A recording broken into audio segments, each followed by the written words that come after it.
மன்னர் துணை சீரியல்ல இனிய எபிசோட்ல என்ன நடக்குது அப்படின்னு பாத்தீங்கன்னா, நம்ம நடேசன் அப்படி சொல்லிட்டு போனதுனால, மத்த 3 பசங்களும் சேர்ந்து நம்ம நிலாவுகிட்ட மன்னிப்பு கேட்டுக்கிட்டு இருக்கிறாங்க. நிலாவும் பரவாயில்லைங்க, வீட்ல இருக்கிறவங்க எல்லாருமே ஒரே மாதிரி இருப்பாங்களா? நான் வந்து பாத்தீங்கன்னா சமாளிச்சுக்கிறேன் அப்படின்னு நம்ம நிலாவும் சொல்லிடுறாங்க. அதுக்கப்புறம் நிலா வந்து பாத்தீங்கன்னா, நானே இன்னைக்கு டீ போடுறேன் அப்படின்னு சொன்ன உடனே எல்லாருமே பயப்பட ஆரம்பிக்கிறாங்க. ஆனா இருந்துகிட்டு, "இல்ல, இல்ல நீங்க சொல்ல சொல்ல நான் டீ போடுறேன், கத்துக்கிறேன்" அப்படின்னு சொல்லிட்டு டீ போட்டு குடுக்குறாங்க. இந்த முறை நிலா போட்ட டீ ரொம்பவுமே நல்லா இருக்கு. இந்த பக்கம் நம்ம சோழன் தன்னோட ஃப்ரெண்டு கிட்ட எப்படியாச்சும் நிலாவுக்கு ஒரு வேலை வாங்கி குடுத்துறணும் அப்படின்னு சொல்லி கை கால்ல விழுந்து கதர்ற அளவுக்கு கதறிக்கிட்டு இருக்கிறாப்ல. அவரு ஃப்ரெண்டும் தன்னோட அப்பாவ நினைச்சு பயப்படுறாப்ல. எப்படியோ கெஞ்சி கூத்தாடி இன்டர்வியூக்கு மட்டும் ஓகே பண்ணிடுறாப்ல.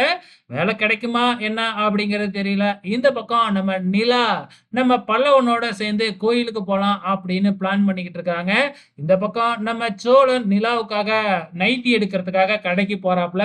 அங்க நம்ம பாண்டியனும் வராப்ல. பாண்டியன் துண்டு எடுக்கிறதுக்காக வந்திருக்காப்லயாட்டுக்கு. ஸோ இது ஒரு பக்கம் போய்க்கிட்டு இருக்கிறப்ப, இந்த பக்கம் நம்ம நிலாவும், பல்லவனும் கோயிலுக்கு போய்க்கிட்டு இருக்காங்க இல்லையா? பின்னாடியே நம்ம கார்த்திகாவும் வந்து, "நானும் உங்களோட ஜாயின் பண்ணிக்கிறேன்" அப்படின்னு சொல்லி 3 பேரும் சகஜமா பேசிக்கிட்டு போயிட்டு இருக்கிறாங்க. அப்கமிங்ல என்ன நடக்கப் போகுது அப்படிங்கிறத பொறுத்திருந்து பார்க்கலாம்.